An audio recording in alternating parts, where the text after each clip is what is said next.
அகபா ஒப்பந்தங்கள். அகபாவில் முதல் ஒப்பந்தம்.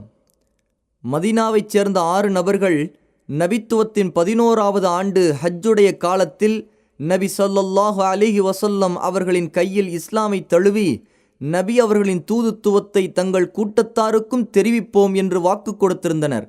இந்நிகழ்ச்சியை பற்றி இதற்கு முன்பே நாம் கூறியிருக்கிறோம். இதை அடுத்து நபித்துவத்தின் 12ஆம் ஆண்டு ஹஜ் காலத்தில் கிபி 621 ஜூலையில் மதீனாவிலிருந்து நபி ஸல்லல்லாஹு அலைஹி வஸல்லம் அவர்களிடம் இஸ்லாமிய ஒப்பந்தம் பயா செய்வதற்காக 15 நபர்கள் வந்திருந்தனர். முந்தைய ஆண்டு வந்த 6 நபர்களில் ஜாபீர் இப்னு அப்துல்லா இப்னு ரிஆபை தவிர மற்ற 5 பேர்களும் அவர்களுடன் புதிதாக 7 நபர்களும் இச்சமயம் வந்திருந்தார்கள். அந்த 7 நபர்களில் முந்திய 5 பேர் கஸ்ரஜ் கிளையையும் பிந்திய 2 அவுஸ் கிளையையும் சேர்ந்தவர்கள். 1 முஆத் இப்னு ஹாரிஸ் ரலியல்லாஹு அன்ஹு, நஜ்ஜார் குடும்பத்தைச் சேர்ந்தவர். 2 தக்வான் இப்னு அப்துல் கைஸ் ரலியல்லாஹு அன்ஹு, இவர் ஜுரை குடும்பத்தைச் சேர்ந்தவர். 3 உபாதா இப்னு சாமித் ரலியல்லாஹு அன்ஹு, இவர் கன்மு குடும்பத்தைச் சார்ந்தவர். 4 யஜீத் இப்னு சாலபா ரலியல்லாஹு அன்ஹு, கன்ம் குடும்ப நண்பர்களில் ஒருவர் இவர். 5 அப்பாஸ் இப்னு உபாதா இப்னு நல்லாஹ் ரலியல்லாஹு அன்ஹு, சாலிம் குடும்பத்தைச் சேர்ந்தவர். அடுத்து 6 அபுல் ஹைசம் இப்னு தையிஹான் ரலியல்லாஹு அன்ஹு, அப்துல் அஷ்ஹல் குடும்பத்தைச் சேர்ந்தவர். 7 உவைம் இப்னு சாயிதா ரலியல்லாஹு அன்ஹு, அம்ரு இப்னு அவுஃப் குடும்பத்தைச் சேர்ந்தவர். இவர்கள் அனைவரும் மினாவில் அகபா என்ற இடத்திற்கு அருகில் நபி ஸல்லல்லாஹு அலைஹி வஸல்லம் அவர்களிடம் ஒப்பந்தம் செய்தார்கள். ஆதாரம் இப்னு ஹிஷாம். நபியே, நம்பிக்கை கொண்ட பெண்கள் உங்களிடம் வந்து அல்லாஹுவுக்கு யாதொன்றையும் இணை வைப்பதில்லை என்றும், திருடுவதில்லை என்றும், விபச்சாரம் செய்வதில்லை என்றும், தங்கள் பெண் சந்ததிகளை கொலை செய்வதில்லை என்றும், தங்களுடைய கைகால்கள் அறிய, அதாவது பொய்யென தெரிந்தே கற்பனையாக அவதூறு கூறுவது இல்லை என்றும் உங்களிடம் பையத் கொடுத்து வாக்குறுதி செய்தால் அவர்களுடைய வாக்குறுதியை பெற்றுக்கொண்டு நீங்கள் அவர்களுக்காக முன்னர் அவர்கள் செய்துவிட்ட குற்றங்களுக்காக அல்லாஹுவிடத்தில் மன்னிப்பை கோருங்கள். நிச்சயமாக அல்லாஹ் மிக மன்னிப்பவனும் கிருபையுடையவனமாக இருக்கின்றான். அல் குர்ஆன் அத்தியாயம் 60 வசனம் 12 என்ற இந்த வசனத்திற்கு ஏற்பவே நபி ஸல்லல்லாஹு அலைஹி வஸல்லம் அவர்கள் தங்களது தோழர்களிடம் இஸ்லாமிய ஒப்பந்தம் செய்தார்கள். உபாதத் இப்னு சாமித் ரலியல்லாஹு அன்ஹு அவர்கள் அறிவிக்கிறார்கள், நபி ஸல்லல்லாஹு அலைஹி வஸல்லம் அவர்கள் கூறினார்கள், வாருங்கள், நீங்கள் அல்லாஹுக்கு எதையும் இணையாக்கக்கூடாது, திருடக்கூடாது, விபச்சாரம் செய்யக்கூடாது, உங்களின் பிள்ளைகளை கொலை செய்யக்கூடாது, அவதூறு கூறக்கூடாது, நன்மையில் எனக்கு மாறு செய்யக்கூடாது என்று என்னிடம் நீங்கள் இஸ்லாமிய ஒப்பந்தம் செய்து தாருங்கள். உங்களில் யார் இந்த உடன்படிக்கையை முழுமையாக நிறைவேற்றுகிறாரோ அவருக்கு அல்லாஹ் நற்கூலி வழங்குவான். யார் சில குற்றங்களை செய்து அதற்காக உலகிலேயே தண்டிக்கப்படுவாரோ அத்தண்டனையே அவர் பாவத்தை போக்கிவிடும். ஒருவர் குற்றம் செய்து அந்த குற்றத்தை அல்லாஹ் மறைத்துவிட்டால் அது அல்லாஹ்வின் விருப்பத்திற்கு உட்பட்டது. அவன் விரும்பினால் அவரை தண்டிக்கலாம் அல்லது மன்னிக்கலாம். நபி ஸல்லல்லாஹு அலைஹி வஸல்லம் அவர்கள் இவ்வாறு கூறி முடித்த பின் நாங்கள் அதை ஏற்றுக்கொண்டோம் என்று நபி அவர்களிடம் உறுதிமொழி கொடுத்தோம். ஆதாரம் ஸஹீஹுல் புகாரி. மதீனாவில் அழைப்பாளர். மேற்கூறப்பட்ட ஒப்பந்தம் நல்ல முறையில் முடிந்தது.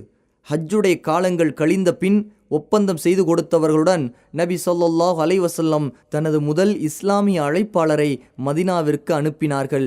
அல்லாஹ்வின் மார்க்கத்தை பரப்புவதற்கும் மார்க்க ஞானங்களை கற்றுக்கொள்வதற்கும் இந்த அழைப்பாளர் அனுப்பப்பட்டார். இப்பணிக்காக முதலாவதாக இஸ்லாமை ஏற்றுக்கொண்டவர்களில் ஒருவரான முஸ்அப் இப்னு உமைர் அல் அப்தரி ரலியல்லாஹு அன்ஹு என்ற வாலிபரை நபி ஸல்லல்லாஹு அலைஹி வஸல்லம் தேர்ந்தெடுத்தார்கள். மகிழ்ச்சி தரும் வெற்றி.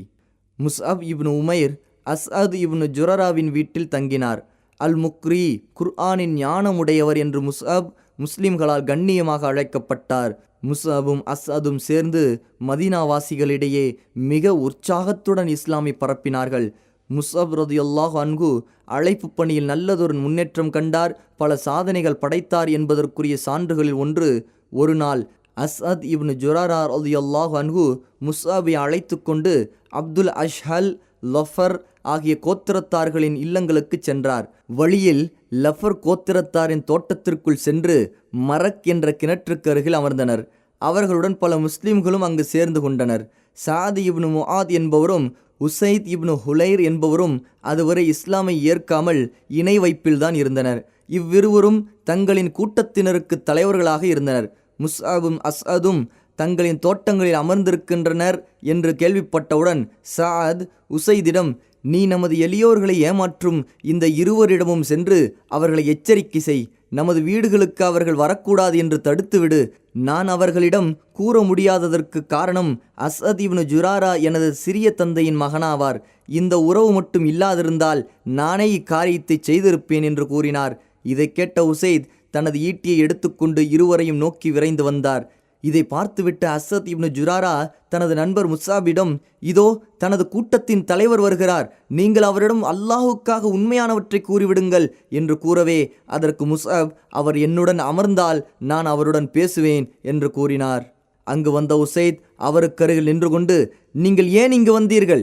எங்களில் எளியோர்களை ஏமாற்றவா? உங்களுக்கு உயிரின் மீது ஆசை இருந்தால் இங்கிருந்து சென்று விடுங்கள் என்று கோபமாக கூறினார். அதற்கு முஸ்அப் அவரிடம், நீங்கள் அமர்ந்து நான் சொல்வதை கேளுங்கள். உங்களுக்கு விருப்பமாக இருந்தால் ஏற்றுக்கொள்ளுங்கள், நீங்கள் விரும்பாவிட்டால் விட்டுவிடுங்கள் என்று கூறவே, உசைத், நீங்கள் சொல்வது சரிதான் என்று கூறி தனது ஈட்டியை நட்டு வைத்து அதற்கு அருகில் உட்கார்ந்து கொண்டார். முஸ்அப் ரலியல்லாஹு அன்ஹு உசைதுக்கு இஸ்லாமின் விளக்கங்களை கூறி குர்ஆனை ஓதி காட்டினார்கள். இதை கேட்டுக்கொண்டிருக்கும் போதே உசைதின் முகத்தில் மாற்றத்தை, அதாவது இஸ்லாமை ஏற்றுக்கொள்ள வேண்டும் என்ற ஆர்வத்தை அனைவரும் கண்டார்கள். இதை கேட்டதற்கு பிறகு உசைத், ஆஹா, இது எவ்வளவு அழகிய உரைநடையாக இருக்கின்றது, இம்மார்க்கத்தில் சேர விரும்பினால் நான் என்ன செய்ய வேண்டும் என்று கேட்டார். அதற்கு அவ்விருவரும், நீங்கள் குளித்து தூய்மையான ஆடை அணிந்து லா இலாஹ இல்லல்லாஹ், வணங்குவதற்குரிய இறைவன் அல்லாஹ்வை தவிர வேறு யாரும் இல்லை என மொழிந்து பிறகு 2 ரக்காத் தொழ வேண்டும் என்று கூறினார்கள். உசைத் எழுந்து சென்று குளித்து தூய்மையான ஆடை அணிந்து கொண்டு இஸ்லாமை ஏற்று 2 ரக்காத் தொழுதார். பிறகு கூறினார், எனக்கு பிறகு ஒருவர் இருக்கிறார், அவரும் உங்களை பின்பற்றி உங்களது மார்க்கத்தை ஏற்றுக்கொண்டால் அவரது கூட்டத்தினர் அனைவரும் உங்களை ஏற்றுக்கொள்வார்கள். அவர்தான் சஅத் இப்னு முஆத், அவரை உங்களுக்கு நான் காட்டுகிறேன் என்று கூறினார். பிறகு தனது ஈட்டி எடுத்துக்கொண்டு சஅத் இப்னு முஆதிடம் சென்றார். சஅத் தனது கூட்டத்தாருடன் சபையில் அமர்ந்திருந்தார். உசைதை பார்த்த சஅத், அல்லாஹ்வின் மீது சத்தியமாக இவரது முகத்தில் ஏதோ மாற்றம் தெரிகிறது, இங்கிருந்து செல்லும் போதிருந்த அவருடைய முகம் அவர் திரும்ப வரும்போது இல்லையே என்று கூறினார். சபையில் வந்து நின்ற உசைதிடம், உசைதே, அங்கு சென்று என்ன செய்தாய் என்று கேட்டார் சஅத். அதற்கு உசைத் தான் இஸ்லாமை தழுவியதை வெளிப்படுத்தாமல், நான் அவ்விருவரிடமும் பேசினேன், அல்லாஹ்வின் மீது சத்தியமாக அந்த இருவரிடமும் எந்த தவறையும் நான் காணவில்லை, இருப்பினும் நான் அவர்களை அவர்களது செயல்களிலிருந்து தடுக்கவும் செய்தேன், அதற்கு அவ்விருவரும் எனது விருப்பத்திற்கேற்ப நடந்து கொள்வதாக கூறினார்கள் என்றார்.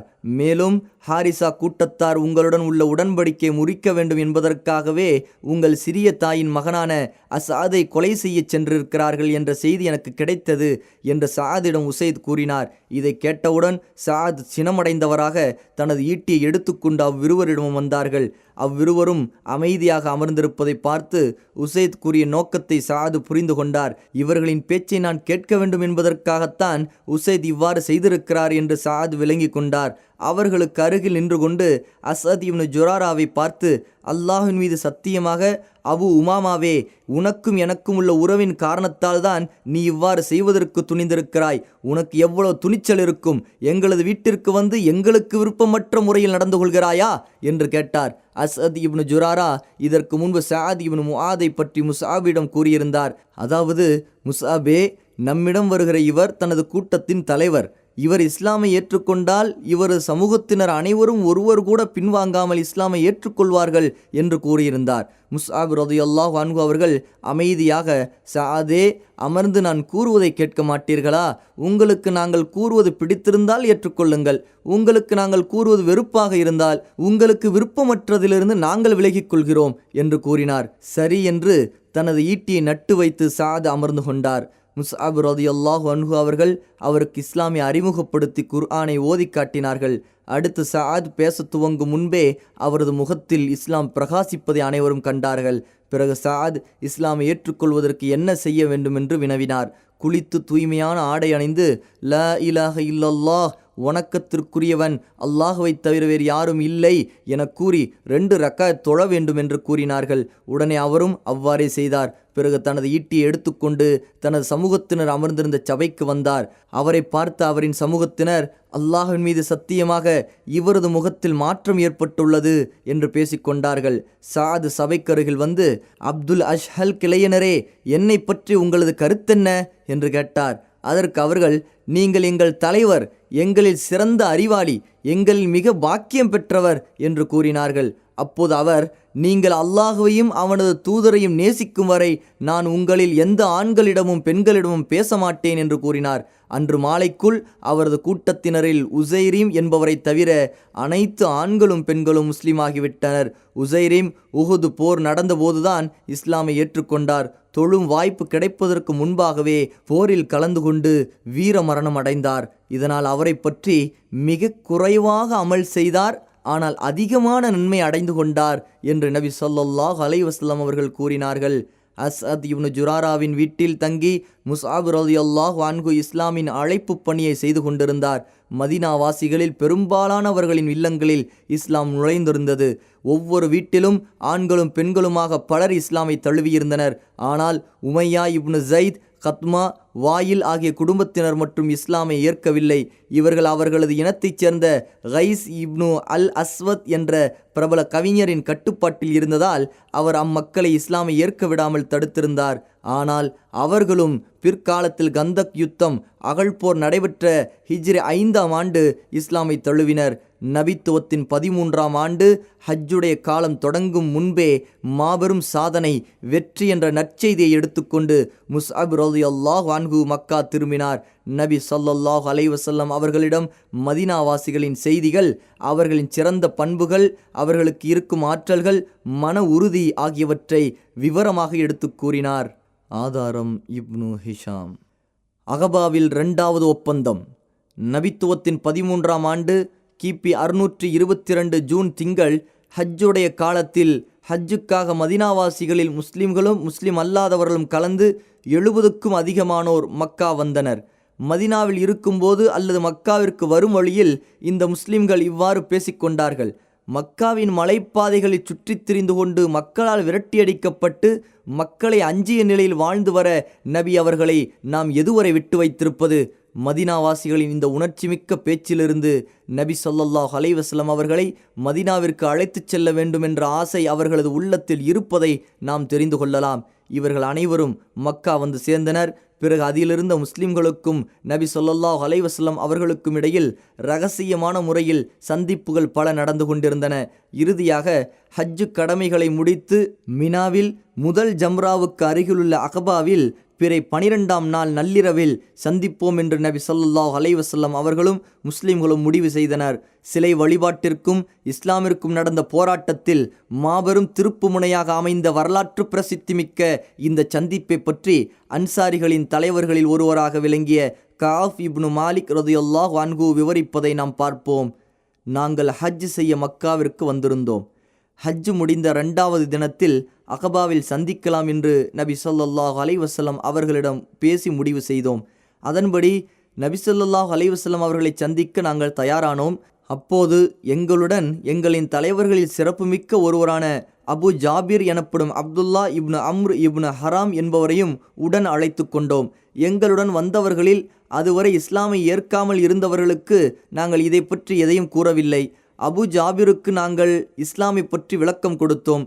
அபு ஜாபிரே, நீங்கள் எங்களின் தலைவர்களில் ஒருத்தர், எங்களில் மிகவும் மதிப்பு மிக்கவர்களில் நீங்களும் ஒருவர்.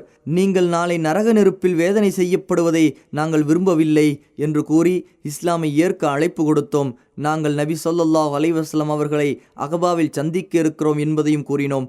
அவர் எங்களின் அழைப்பை ஏற்று இஸ்லாமை தழுவி எங்களுடன் அகபா ஒப்பந்தத்திலும் கலந்து கொண்டார். பிறகு நியமிக்கப்பட்ட 12 தலைவர்களில் இவரும் ஒருவராவார். தொடர்ந்து காஃப் ரலியல்லாஹு அன்ஹு அவர்கள் கூறுகிறார்கள், அன்றிரவு நாங்கள் எங்களது கூடாரங்களில் எங்களது கூட்டத்தினருடன் தங்கியிருந்துவிட்டு இரவின் 1/3 பகுதி கழிந்த பின் நபி ஸல்லல்லாஹு அலைஹி வஸல்லம் அவர்களை சந்திப்பதற்காக இரகசியமாக வெளியாகி அகபாவிற்கு அருகிலுள்ள கணவாயில் ஒன்று சேர்ந்தோம். நாங்கள் ஆண்களில் 73 பேரும் பெண்களில் மாஜின் குடும்பத்தைச் சேர்ந்த உம்மு உமாரா என்ற நுசைபா பின்த் காப் என்பவரும் சலமா குடும்பத்தைச் சேர்ந்த உம்மு மனீக் என்ற அஸ்மா பின்த் அம்ர் என்பவரும் கலந்து கொண்டனர். நாங்கள் நபி ஸல்லல்லாஹு அலைஹி வஸல்லம் அவர்களை எதிர்பார்த்து அக்கணவாயில் கூடினோம். நபி ஸல்லல்லாஹு அலைஹி வஸல்லம் அவர்களுடன் அப்பாஸ் இப்னு அப்துல் முத்தலிபும் வந்தார்கள். அந்நேரத்தில் அவர் முஸ்லீமாக இல்லை. எனினும் தனது அண்ணன் மகனுடைய செயல்பாடு மற்றும் நடைமுறைகளை சரிவர தெரிந்து கொள்வதற்காகவும் அவருக்காக அன்சாரிகளிடம் உறுதிமொழி வாங்குவதற்காகவும் அங்கு வந்திருந்தார். அவரே குழுமி இருந்தவர்களில் முதலாவதாக பேசத் தொடங்கினார். ஆதாரம் இப்னு ஹிஷாம். உரையாடலின் தொடக்கமும் அப்பாஸின் விளக்கமும். அனைவரும் சபையில் ஒன்று கூடிய பின் மார்க்க ரீதியான மற்றும் நபி ஸல்லல்லாஹு அலைஹி வஸல்லம் அவர்களை பாதுகாப்பது தொடர்பான ஒப்பந்தங்களை உறுதிப்படுத்துவதற்காக பேச்சுவார்த்தைகள் தொடங்கின. முதலில் நபி ஸல்லல்லாஹு அலைஹி வஸல்லம் அவர்களது தந்தையின் சகோதரர் அப்பாஸ் இப்னு அப்துல் முத்தலிப் பேசினார். அவர் தனது பேச்சில் இந்த நட்பு ஒப்பந்தத்தின் விளைவாக தங்களின் தோள்களில் சுமக்க இருக்கும் பொறுப்பு எவ்வளவு ஆபத்தானது, எவ்வளவு பெரிய பின் விளைவுகளை கொண்டது என்பதை மிக தெளிவாக அன்சாரிகளுக்கு விவரித்தார். இதோ அப்பாஸ் அவர்களின் பேச்சின் சுருக்கம். கஸ்ரஜ் கூட்டத்தினரே, நிச்சயமாக முஹம்மது எங்களிடம் எவ்வாறு இருக்கிறார் என்பது உங்களுக்கு நன்றாக தெரியும். எங்கள் கூட்டத்தில் எங்களது ஷிர்க் இணை வைக்கும் கொள்கையின் மீது இருப்பவர்களிடமிருந்து நாம் அவரை இது நாள் வரை பாதுகாத்து வந்திருக்கிறோம். அவர் எங்களது கூட்டத்தில் கண்ணியமாக, அதே நேரத்தில் அவரது ஊரில் பாதுகாப்புடனும் தான் இருக்கின்றார். எனினும் அவர் உங்களுடன் இணைந்து விடவும் உங்களுடன் ஒன்றிவிடவும் விரும்புகிறார். நீங்கள் அவருக்கு தரும் வாக்கை காப்பாற்றி எதிரிகளிடமிருந்து அவரை பாதுகாப்பவர்களாக இருந்தால் அவரை அழைத்துச் செல்லலாம். இல்லை, நீங்கள் அவரை எதிரிகளிடம் ஒப்படைத்து விடுவீர்கள், இங்கிருந்து அழைத்துச் சென்றவுடன் கைவிட்டு விடுவீர்கள் என்று இருப்பின் இப்போதே அவரை விட்டுவிடுங்கள். ஏனென்றால் அவர் தனது கூட்டத்தினருடன் தனது ஊரில் கண்ணியத்துடனும் பாதுகாப்புடனும் தான் இருக்கின்றார். அப்பாஸின் இந்த உரையாடலுக்கு பின் காப், நீங்கள் கூறியதை நாங்கள் கேட்டுவிட்டோம். அல்லாஹ்வின் தூதரே, நீங்கள் பேசுங்கள். உங்களுக்கும் உங்களது இறைவனுக்கும் நீங்கள் விரும்பியதையெல்லாம் எங்களிடமிருந்து எடுத்துக்கொள்ளுங்கள் என்று கூறினார். ஆதாரம் இப்னு ஹிஷாம். அன்சாரிகளின் உறுதியையும் வீரத்தையும் இந்த மகத்தான பொறுப்பையும் அதன் விபரீதமான பின் விளைவுகளையும் தாங்கிக் கொள்வதில் அவர்களிடம் இருந்த உறுதியையும் மன தூய்மையையும் இந்த பதில்களிலிருந்து தெரிந்து கொள்ளலாம். காப் கூறிய பிறகு நபி ஸல்லல்லாஹு அலைஹி வஸல்லம் அவர்களின் உரையும் அதற்கு பின் உறுதிமொழி வாங்குவதும் நடைபெற்றது. ஒப்பந்தத்தின் அம்சங்கள். ஜாபிர் ரலியல்லாஹு அன்ஹு இதை பற்றி மிக விரிவாக அறிவிக்கிறார்கள். அல்லாஹ்வின் தூதரே, எந்த விஷயங்களுக்காக நாங்கள் உங்களிடம் இஸ்லாமிய ஒப்பந்தம் பைஆ செய்ய வேண்டும் என்று கேட்க அதற்கு விளக்கமாக நபி ஸல்லல்லாஹு அலைஹி வஸல்லம் கூறினார்கள், இன்பத்திலும் துன்பத்திலும் கட்டளைக்கு செவிசாய்க்க வேண்டும், கட்டுப்பட வேண்டும். வசதியிலும் வசதியின்மையிலும் செலவு செய்ய வேண்டும். நன்மையை ஏவ வேண்டும், தீமையை தடுக்க வேண்டும். அல்லாஹுக்காக நீங்கள் தியாகம் செய்ய தயாராக வேண்டும். அல்லாஹுவின் விஷயத்தில் பழிப்பவர்களின் பழிப்பு உங்களை பாதித்துவிடக்கூடாது. ஆட்சி அதிகாரத்தை பெறுவதற்காக சண்டையிடக்கூடாது. நான் உங்களிடம் வந்துவிட்டால் நீங்கள் எனக்கு உதவி செய்ய வேண்டும். உங்களையும் உங்களது மனைவியரையும் பிள்ளைகளையும் பாதுகாப்பதைப் போல் நீங்கள் என்னை பாதுகாக்க வேண்டும். இதனை நீங்கள் பைஆ இஸ்லாமிய ஒப்பந்தம் செய்து கொடுங்கள். அல்லாஹ் உங்களுக்கு சொர்க்கத்தை தருவான். இவ்வாறு நபி ஸல்லல்லாஹு அலைஹி வஸல்லம் அவர்கள் உரை நிகழ்த்தினார்கள். ஆதாரம் முஸ்னத் அஹ்மத், பைஹகி, முஸ்தத்ரகுல் ஹாக்கிம், இப்னு ஹிஷாம். இந்நிகழ்ச்சியை காப் ரலியல்லாஹு அன்ஹு அவர்களும் அறிவிக்கிறார்கள். அதில் அவர்கள் கூறுவதாவது, நபி ஸல்லல்லாஹு அலைஹி வஸல்லம் எங்களிடம் பேசினார்கள், குர்ஆனை ஓதி காண்பித்தார்கள், அல்லாஹ்வின் பக்கம் எங்களை அழைத்தார்கள், இஸ்லாமை ஏற்றுக்கொள்வதற்கு ஆர்வமூட்டினார்கள். பிறகு நீங்கள் உங்களது மனைவிகளையும் பிள்ளைகளையும் பாதுகாப்பது போன்று என்னையும் பாதுகாக்க வேண்டுமென்று நான் உங்களிடம் உறுதிமொழி கேட்கிறேன் என்று கூறி முடித்தார்கள். அப்போது பரா இப்னு மஅரூர் ரலியல்லாஹு அன்ஹு அவர்கள் நபி ஸல்லல்லாஹு அலைஹி வஸல்லம் அவர்களின் கையை பிடித்து, சத்திய மார்க்கத்தை கொண்டு உங்களை நபியாக அனுப்பிய அல்லாஹுவின் மீது சத்தியமாக, எங்களை நாங்கள் பாதுகாப்பது போன்றே உங்களையும் நிச்சயம் நாங்கள் பாதுகாப்போம். அல்லாஹுவின் தூதரே, எங்களிடம் வாக்குறுதியும் ஒப்பந்தமும் பெற்றுக்கொள்ளுங்கள். அல்லாஹ்வின் மீது ஆணையாக, நாங்கள் போரின் மைந்தர்கள், கவச ஆடை அணிந்தவர்கள், பரம்பரையாக போர் செய்து பழக்கப்பட்டவர்கள் என்று வீர முழக்கமிட்டார்கள். இவ்வாறு பரா ரலியல்லாஹு அன்ஹு அவர்கள் நபி ஸல்லல்லாஹு அலைஹி வஸல்லம் அவர்களிடம் பேசிக்கொண்டிருக்கும் போது அபுல் ஹைசம் இப்னு தய்ஹான் ரலியல்லாஹு அன்ஹு அவர்கள் குறுக்கிட்டு, அல்லாஹ்வின் தூதரே, எங்களுக்கும் யூதர்களுக்கும் இடையில் சில உடன்படிக்கை உறவுகள் இருக்கின்றன. நாங்கள் அதை துண்டித்து உங்களிடம் சேர்ந்து கொள்கிறோம். பிறகு ஒரு காலத்தில் அல்லாஹ் உங்களுக்கு வெற்றியை கொடுத்து விட்டால் நீங்கள் எங்களை விட்டுவிட்டு உங்களது கூட்டத்தினரிடம் சென்று விடுவீர்களா என்று கேட்டார். அதற்கு நபி ஸல்லல்லாஹு அலைஹி வஸல்லம் அவர்கள் புன்முறுவல் பூத்தவர்களாக, அவ்வாறில்லை, உங்களது உயிர் எனது உயிராகும், உங்களது அழிவு எனது அழிவாகும். நான் உங்களைச் சேர்ந்தவன், நீங்கள் என்னைச் சேர்ந்தவர்கள். நீங்கள் போர் புரிபவர்களுடன் நானும் போர் புரிவேன். நீங்கள் சமாதான உடன்படிக்கை செய்பவர்களுடன் நானும் சமாதான உடன்படிக்கை செய்து கொள்வேன் என்று கூறினார்கள். ஆதாரம் இப்னு ஹிஷாம். ஒப்பந்தத்தின் பின்விளைவை உணர்த்துதல். மேற்கூறப்பட்ட நிபந்தனைகளுடன் பேச்சுவார்த்தைகள் முடிவுற்றது. நபித்துவத்தின் 11-12 ஆண்டுகளில் முதன்மையாக இஸ்லாமை ஏற்றுக்கொண்டவர்களில் இருவர் ஒருவர் பின் ஒருவராக எழுந்து தாங்கள் சுமந்து கொள்ளப் போகும் இந்த பொறுப்பு எவ்வளவு விபரீதமானது என்பதை தங்களது சமுதாயத்திற்கு மிக விளக்கமாக உணர்த்தினார்கள். ஏனென்றால் மக்கள் இவ்விஷயத்தை தெளிவாக அறிந்து கொள்ள வேண்டும் என்பதற்காகவும் அவர்கள் தியாகத்திற்கு எவ்வளவு தூரம் தயாராக இருக்கிறார்கள் என்பதை அறிந்து உறுதி செய்து கொள்வதற்காகவும் இவ்வாறு எடுத்து கூறினார்கள்.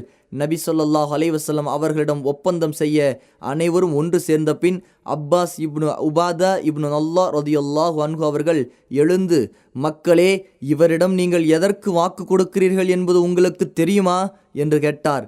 அதற்கு அந்த மக்கள், அது எங்களுக்கு நன்றாக தெரியும் என்றவுடன் தொடர்ந்து அவர், மக்களே, நீங்கள் இவரிடம் வெள்ளையர் கருப்பர் என அனைத்து மக்களுக்கு எதிராக போர் செய்யவும் தயார் என்று வாக்கு கொடுக்கிறீர்கள். உங்களது செல்வங்கள் அழிந்து உங்களில் சிறப்பிற்கு உரியவர்கள் கொலை செய்யப்படும் போது நீங்கள் அவரை எதிரிகளிடம் ஒப்படைத்து விடுவீர்கள் என்று கருதினால் இப்போதே இவரை இங்கேயே விட்டுவிடுங்கள். அல்லாஹின் மீது ஆணையாக அந்த தவறை நீங்கள் செய்வது இம்மையிலும் மறுமையிலும் மிகப்பெரிய இழிவை உங்களுக்கு தரும். உங்களது செல்வங்கள் அழிந்தாலும் கூட, உங்களது சிறப்பிற்குரியவர்கள் கொலை செய்யப்பட்டாலும் கூட, எந்த நிபந்தனைகளுடன் நீங்கள் இவரை அழைத்துச் செல்ல இருக்கிறீர்களோ அந்த நிபந்தனைகளை முழுமையாக நிறைவேற்றுவீர்கள் என்ற உறுதி உங்களுக்கு இருப்பின் இவரை நீங்கள் அழைத்துச் செல்லுங்கள்.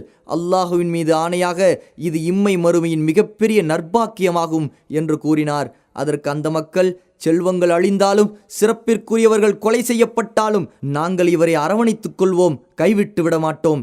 இதே நிபந்தனைகளின் பேரில் தான் இவரை அழைத்துச் செல்கிறோம். நாங்கள் இந்த நிபந்தனைகளை முழுமையாக நிறைவேற்றினால் எங்களுக்கு என்ன கிடைக்கும் என்று கேட்டார்கள். அதற்கு நபி ஸல்லல்லாஹு அலைஹி வஸல்லம் அவர்கள், சொர்க்கம் கிடைக்கும் என்று கூறினார்கள். உடனே அந்த மக்கள், உங்களது கையை நீட்டுங்கள் என்று கூற நபி ஸல்லல்லாஹு அலைஹி வஸல்லம் அவர்கள் கையை நீட்டியவுடன் அனைவரும் இஸ்லாமிய ஒப்பந்தம் செய்து கொடுத்தார்கள். ஆதாரம் இப்னு ஹிஷாம். ஜாபிர் ரலியல்லாஹு அன்ஹு அவர்கள் அறிவிக்கிறார்கள், நாங்கள் நபி ஸல்லல்லாஹு அலைஹி வஸல்லம் அவர்களிடம் பைஆத் செய்ய எழுந்தபோது முதலாவதாக எங்களில் மிக குறைந்த வயதுடைய அஸ்அத் இப்னு ஜுராரா நபி ஸல்லல்லாஹு அலைஹி வஸல்லம் அவர்களின் கையை பிடித்து கொண்டு பின்வருமாறு கூறினார், மதீனாவாசிகளே, சற்று பொறுங்கள். இவர் அல்லாஹுவின் தூதர். இவரை இவரது ஊரிலிருந்து வெளியேற்றி அழைத்துச் செல்வதால் முழு அரபு இனத்தையும் பிரிய வேண்டும். நம்மிலுள்ள மேன்மக்கள் கொலை செய்யப்படலாம், நம்மை எதிரிகளின் வாட்கள் வெட்டி வீழ்த்தலாம். இவை அனைத்தையும் தெரிந்து கொண்டுதான் நாம் பயணம் செய்து வந்திருக்கிறோம் என்பது தெரிந்த விஷயமே. ஆனால் இப்போது நான் உங்களுக்கு சொல்ல வருவது என்னவென்றால், இந்த சோதனைகளை உங்களால் சகித்து கொள்ள முடியுமென்றால் இவரை உங்களுடன் அழைத்துச் செல்லுங்கள். அதற்குரிய கூலியை நிச்சயம் அல்லாஹ் உங்களுக்கு கொடுப்பான். ஒருவேளை உங்களது உயிரை பற்றிய பயம் உங்களுக்கு இருந்தால் இப்போது இவரை இங்கேயே விட்டுவிடுங்கள், அல்லாஹ் உங்களை மன்னித்து விடலாம். இவ்வாறு அஸ்அத் ரலியல்லாஹு அன்ஹு அவர்கள் கூறி முடித்தவுடன் மக்கள், அஸ்அதே, உமது கையை அகற்றிவிடு. அல்லாஹ்வின் மீது சத்தியமாக நபி ஸல்லல்லாஹு அலைஹி வஸல்லம் அவர்களிடம் ஒப்பந்தம் செய்வதிலிருந்து நாங்கள் பின்வாங்கவும் மாட்டோம், ஒரு காலம் அதை முறிக்கவும் மாட்டோம் என்று கூறினார்கள். ஆதாரம் முஸ்னத் அஹ்மத், பைஹகி. இவ்வாறு அஸ்அத் செய்ததற்கு காரணம், மதீனாவாசிகள் இந்த மார்க்கத்திற்காக தியாகம் செய்ய எவ்வளவு தூரம் தயாராக இருக்கிறார்கள் என்பதை அறிந்து கொள்வதற்காகத்தான். இதற்கு பிறகு நபி ஸல்லல்லாஹு அலைஹி வஸல்லம் அவர்களிடம் முதன்மையாக ஒப்பந்தம் செய்து கொடுத்தது அஸ்அத் இப்னு ஜுராரா தான். ஆதாரம் இப்னு ஹிஷாம். ஏனென்றால் இவர்தான் முஸ்அப் இப்னு உமைரிடம் சென்ற மாபெரும் மார்க்க அழைப்பாளராவார். இதற்கு பிறகு மக்கள் அனைவரும் பயா செய்தனர். ஜாபிர் ரலியல்லாஹு அன்ஹு அவர்கள் கூறுவதாவது, நாங்கள் ஒவ்வொருத்தராக எழுந்து நபி ஸல்லல்லாஹு அலைஹி வஸல்லம் அவர்களிடம் சென்றோம். நபி ஸல்லல்லாஹு அலைஹி வஸல்லம் எங்களிடம் வாக்குறுதி பெற்ற பின் அதற்கு பகரமாக எங்களுக்கு சொர்க்கத்தை வாக்களித்தார்கள். ஆதாரம் முஸ்னத் அஹ்மது. இந்த நிகழ்ச்சியில் கலந்து கொண்ட பெண்கள் இருவரும் ஒப்பந்தம் செய்தனர். அவர்கள் நபி ஸல்லல்லாஹு அலைஹி வஸல்லம் அவர்களின் கையை பிடிக்காமல் சொல்லால் தான் ஒப்பந்தம் செய்தனர். நபி ஸல்லல்லாஹு அலைஹி வஸல்லம் எந்த ஒரு அந்நிய பெண்ணிடமும் கை கொடுத்ததில்லை. ஆதாரம் சஹீஹ் முஸ்லிம். 12 தலைவர்கள். மேற்கூறப்பட்ட முறைப்படி ஒப்பந்தம் நிறைவு பெற்றவுடன் நபி ஸல்லல்லாஹு அலைஹி வஸல்லம் அவர்கள் அந்த மக்களிடம் 12 தலைவர்களை தங்களுக்காக தேர்ந்தெடுக்கும்படி கூறினார்கள். தங்களது கூட்டத்தினரை கண்காணிப்பதும் ஒப்பந்தத்தின் அம்சங்களை நிறைவேற்ற தூண்டுவதும் அந்த தலைவர்களின் பணியாக இருந்தது. மதினாவாசிகள் கஸ்ரஜ் கோத்திரத்தைச் சேர்ந்த 9 நபர்களையும் அவுஸ் கோத்திரத்தைச் சேர்ந்த 3 நபர்களையும் தங்களின் தலைவர்களாக தேர்ந்தெடுத்தனர். கஸ்ரஜ் கிளையைச் சேர்ந்த தலைவர்கள்: 1 அசத் இப்னு ஜுராரா இப்னு அதஸ், 2 சஅத் இப்னு ரபீஹ் இப்னு அம்ரு, 3 அப்துல்லா இப்னு ரவாஹா இப்னு சஅலபா, 4 ராஃபிக் இப்னு மாலிக் இப்னு அஜ்லான், 5 பராஹ் இப்னு மஹ்ரூர் இப்னு சக்ர், 6 அப்துல்லா இப்னு அம்ர் இப்னு ஹராம், 7 உபாதா இப்னு சாபித் இப்னு கைஸ், 8 சாத் இப்னு உபாதா இப்னு துலைம், 9 முன்தீர் இப்னு அம்ர் இப்னு குனைஸ் ரலியல்லாஹு அன்ஹும். அவுஸ் கிளையைச் சேர்ந்த தலைவர்கள்: 1 உசைத் இப்னு ஹுலைர் இப்னு சிமாக், 2 சாத் இப்னு கைசமா இப்னு ஹாரிஸ், 3 ரிஃபாஆ இப்னு அப்துல் முன்தீர் இப்னு ஜுபைர் ரலியல்லாஹு அன்ஹும். இந்த தலைவர்களிடம் அவர்கள் தலைவர்கள் என்ற அடிப்படையில் மற்ற சில உடன்படிக்கையையும் நபி ஸல்லல்லாஹு அலைஹி வஸல்லம் வாங்கினார்கள். அதாவது, ஈசா இப்னு மரியமுக்கு அவரது உற்ற தோழர்கள் பொறுப்பாளிகளாக இருந்தது போன்று நீங்கள் உங்களது கூட்டத்தினரின் காரியங்களுக்கு பொறுப்பாளிகளாவீர்கள். நான் முழு முஸ்லிம் சமுதாயத்தினருக்கும் பொறுப்பாளி ஆவேன் என்று நபி ஸல்லல்லாஹு அலைஹி வஸல்லம் கூற இதை அவர்கள் அனைவரும் ஏற்றுக்கொண்டார்கள். ஆதாரம் இப்னு ஹிஷாம். ஷைத்தான் கூச்சலிடுகிறான்.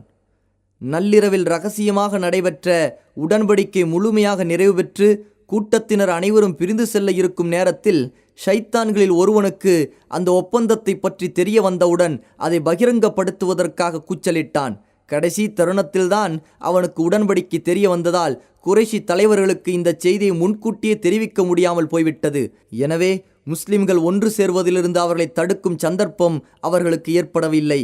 உடனடியாக அந்த ஷைத்தான் அங்குள்ள ஒரு உயரமான இடத்தில் ஏறி நின்று கொண்டு மிக பயங்கரமான சப்தத்தில், ஓ கூடாரத்தில் தங்கியிருப்பவர்களே, இதோ இந்த இழிவுக்குரியவரையும் அவருடன் மதம் மாறி சென்றவர்களை நீங்கள் பார்க்க வேண்டாமா? இவர்களெல்லாம் உங்கள் மீது போர் தொடுக்க வேண்டுமென ஒன்று கூடியிருக்கிறார்கள் என்று கூச்சலிட்டான். அதை கேட்ட நபி ஸல்லல்லாஹு அலைஹி வஸல்லம் அவர்கள், இவன் இந்த கணவாயின் ஷைத்தான் என்று கூறி அந்த ஷைத்தானை நோக்கி, ஏய் அல்லாஹ்வின் எதிரியே, அதி விரைவில் நான் உனது கணக்கை முடித்து விடுகிறேன் என்று கூறிவிட்டு அங்கிருந்தவர்களிடம் அவரவர் கூடாரங்களுக்கு கலைந்து செல்லுமாறு ஆணை பிறப்பித்தார்கள். ஆதாரம் இப்னு ஹிஷாம்.